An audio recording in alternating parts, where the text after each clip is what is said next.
தமிழரா இங்க என்ன வட இந்தியர்களுக்கு பாதிப்பு இருக்கு என்ன நீங்க சொல்லுங்க சார். இது போல பேசுறதுதான் பாதிப்பு. இதெல்லாம் ஒரு அமைச்சர்கள் பேச ஒரு ஸ்டேட்மெண்ட் சார், நாளைக்கு மறந்துரும். ஒரு கட்சிக்காரன் போய் வட இந்தியரை பார்த்து தான் மூக்குல குத்துறீங்க, டீயை குத்துட்டு துட்டு கொடுக்க மாட்டேன்றீங்க, பிரியாணி தின்னுட்டு இது யாரு உங்க கட்சியிலும் இருக்காங்க, எல்லா கட்சியிலும் இருக்காங்க. தப்பு தான் சார். அது என்ன திமுகன்னு குறிப்பிட்டு சொல்றீங்க? ஆமா இருக்குது. நீங்க மினிஸ்டர் பேசுறச்ச என்ன பண்றீங்க? நீங்க மினிஸ்டர் பேசலாமான்றதுக்கு பதில் சொல்லுங்க சார். நான் என்ன கேட்டேன், நல்ல நெறியாளர், தமிழ்நாடு முழுவதும் தெரிந்த நெறியாளர், மாதேஷ் என்றாலே தெரியாத நெறியாளர் கிடையாது. சொல்லுங்க சார். நான் என்ன கேட்கிறேன், இவ்வளவு பேரை நான் சொல்றேன் மினிஸ்டர் சார். Right sir. இவங்க எல்லாம் பேசுறதுல பீகார்ல ஏன் வச்சு சொல்றீங்க? இவங்க எல்லாம் பேசல. மோடி அவர்கள் பீகார்ல ஏன் சொல்றாரு? இது ஏன் பீகார்ல ஓட்டு வாங்குறதுக்கு? நீங்க எல்லாமே வாக்கு வாங்குறதுக்கு பொய் பிரச்சாரம்ட்டாரு ஆர்எஸ் பாரதி இன்னைக்கு சொல்லிட்டாரு. இந்தியா ஒரு இடத்துலயும் பொய் புழு மூட்டைகளை பிஜேபி அவிழ்த்து விட்டு நீ ஸ்டேட்மெண்ட்லாம் எடுத்துன்னு போயிட்டு நாங்கெல்லாம் சொல்லலன்னு பீகார்ல போய் பேச வேண்டியதானே, டிரான்ஸ்லேட் பண்ண வேண்டியதானே. அதெல்லாம் நீங்க பேசுனது எல்லாமே இந்தியில போட்டு, இந்தியில டைப் பண்ணி, இந்தியில பின்னாடி இது கொடுத்து வாய்ஸ் ஓவர் கொடுத்து ஒரு குக்கிராமத்திலும் கொடுக்குறாங்க.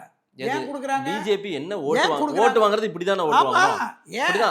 நீங்க என்ன செஞ்சீங்க? மோடி 12 வருஷம் என்ன செஞ்சாருன்னு சொல்லி ஓட்டு கேளுங்க சார். நீங்க என்ன செய்றீங்கன்னு சொல்லல. உங்களுக்கு இவ்வளவு பெரிய பிரச்சனையும் கொடுத்தோம், நாங்க பாதுகாப்பா இருக்கிறோம்ன்றது பீகார் மக்களுக்கு தெரியவா சார். 1.5 கோடி பேருக்கு மேல வந்துட்டாங்க சார் தமிழ்நாட்டுல. என்ன பிரச்சனை உங்களுக்கு? வரக்கூடாதா? என்ன பிரச்சனை? கேட்டு போடுவீங்களா சார்? கடைசியா மோடி கொரோனாவுல லாக்டவுன் பண்ணாரு, அப்பதான் எல்லாம் கியூ கட்டி போனாங்க. அதுக்கு பிறகு தமிழ்நாட்டுல எல்லாம் பாதுகாப்பா இருக்காங்க. தமிழ்நாட்டுல இருக்கிறவங்க தமிழ் மக்கள் போறாங்க, உலகம் முழுவதும் தமிழ் மக்கள் வேலை செய்யறாங்க. துபாயில மலையாளிஸ் இல்லாம துபாய் இல்ல, தெரியுமா உங்களுக்கு? தெரியும் சார். ஏதோ அரபு கண்ட்ரீஸ்ல மலையாளி இல்லாம கண்ட்ரீஸ்னாவே அவங்க இந்தியானாவே மலையாளிஸ் தான் தெரியுது. ஓகே பேசுறது பதில் சார். இல்ல சார், நான் என்ன உழைக்கிறான், அந்த நாடு கொண்டாடுது. இங்க எல்லா ஹோட்டல்லையும் உழைக்கிறான், எல்லா முதலாளிகளும் கொண்டாடுறாங்க.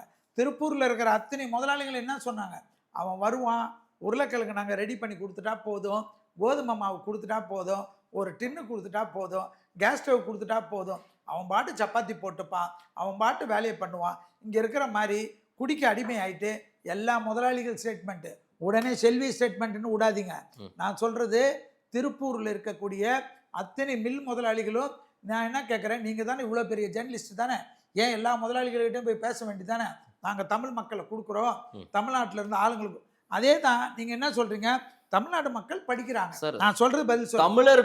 தமிழர்களால் வட இந்தியர்களுக்கு பாதிப்பா? பேச விடுங்க சார். இல்ல நான் சொல்ற கேள்வி நீங்க புரிஞ்சு சார். நீங்க ஒரு ஸ்டேட்மெண்டா சொல்றீங்க, நான் சொல்றது தமிழர்களால் வட இந்தியர்களுக்கு பாதிப்பா? நம்மளால ஏதாவது பாதிப்பா? ஏன் பாதிப்பு இல்லாம இது மாதிரி பேச ஒரு பேசுற ஸ்டேட்மெண்ட்டுக்கும், ஆமா ஒரு லீடர் பேசுறச்ச ஒரு அவங்கள சுத்தி இவ்வளவு லட்சம் ஃபாலோ